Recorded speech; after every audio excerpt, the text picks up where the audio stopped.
Nós estamos aqui, mas espiritualmente estamos juntos com você e que esta mensagem possa atingir o seu coração. Amém? A doutrina de Cristo. O que eu poderia dizer sobre ela?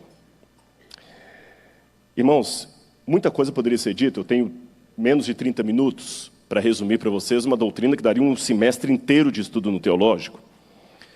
Eu poderia falar muita coisa sobre Jesus, mas eu vou introduzir dizendo para vocês o seguinte: a grande dinâmica do nome de Cristo está na própria importância e centralidade que ele ocupa para a fé dos cristãos. Em outras palavras, eu posso falar de budismo sem Buda. Eu posso falar de Mormon sem Joseph Smith. Eu posso até falar de islamismo sem Maomé. Eu posso falar de filosofia sem Platão. Mas não posso falar de cristianismo sem Jesus de Nazaré. Eu sou formado em filosofia. E se hoje eu descobrisse que Platão não existiu, que Sócrates não morreu tomando cicuta, não ia mudar nada meu diploma de filósofo. Não ia mudar absolutamente nada. Mas se eu descobrisse que Jesus não existiu ou não morreu na cruz, mudou tudo. Na verdade, existe um teólogo francês chamado René Latourelle, que ele fala que a grande originalidade da pregação cristã está justamente na radicalidade dos seus ensinos. Porque Jesus foi muito radical, ele disse: eu sou o caminho, a verdade e a vida. Ninguém vem ao Pai senão por mim. Jesus foi o único homem que em sã consciência arvorou: eu sou Deus. Não tem como você ficar meio termo com Jesus. Eu posso admirar parte de Sócrates e discordar de parte do que ele falou, mas Jesus não tem como eu concordar com parte dele e discordar de parte. Ou Jesus era um santo ou era um louco. Ou ele era realmente o que ele afirmou ser, ou foi a pior fraude de todos os tempos. E eu confesso para vocês, no início desse sermão, uma coisa da teologia. Quando eu comecei a faculdade de teologia e li tantos livros, eu aprendi na teologia que Deus é onisciente. Eu nunca entendi isso. Como é que alguém pode saber tudo?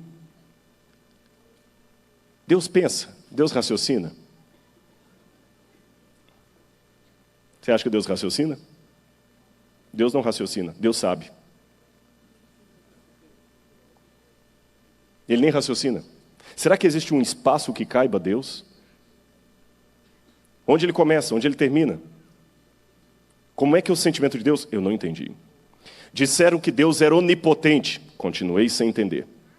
Disseram que Deus é eterno. Continuei sem entender. Disseram que Deus é uma trindade. Continuei sem entender. Aí disseram que Deus se fez carne e habitou entre nós. Aí eu comecei a entender. Esta é a doutrina de Cristo. Eu quero mostrar para vocês um próximo slide aqui. Essa cena ilustra uma parábola muito antiga, contada por muita gente, especialmente por ateus. É a parábola dos cegos e o elefante. Alguns dizem que eram 5 cegos, outros falam que eram 3. E os cegos estavam apalpando um elefante e tentando descrever como era o elefante. Só que cada um pegava uma parte diferente do elefante. Um pegava a tromba e pensava: esse animal aqui é uma gigantesca cobra. O outro pegava as patas do elefante e abraçava e falava: não, esse animal aqui é uma poderosa coluna. O outro pegava na barriga do elefante e falava: não, esse animal é um teto muito poderoso, um firmamento tremendo. Outro pegava na cauda do elefante e falava: não, é uma cobra, mas não tão forte assim. Cada um dava uma descrição. Nenhum deles estava certo. E aqueles que contam essa parábola diz que assim os homens tentam falar quem é Deus. Cada religião fica falando: Deus é assim, Deus é assado, Deus é daquele outro jeito, mas ninguém está dizendo como ele é realmente. Será que o cristianismo também é uma visão cega? Pelo que eu aprendo na Bíblia, não. A Bíblia diz que Deus tem um rosto. A Bíblia me diz como Deus é. Quer saber como é o Deus que eu acredito? Jesus. Se você entender Jesus, você entenderá Deus. O grande problema, principalmente num contexto de crítica ao trinitarianismo, crítica à doutrina da Trindade, é que, convenhamos, e aqui eu começo a problemática desse sermão, Jesus parece ao mesmo tempo tão grande e tão pequeno. Preste atenção. Eu e o Pai somos um. Quem me vê a mim, vê o Pai. Que os anjos de Deus lhe adorem. Só pode ser alguém como Deus. Eu sou o primeiro e o último, o alfa e o ômega. Eu ando sobre as águas. Eu tenho o poder de curar os doentes e perdoar pecados. E ao mesmo tempo ele fala: o Pai me enviou. O Pai é maior do que eu. Sem o Pai não posso fazer nada.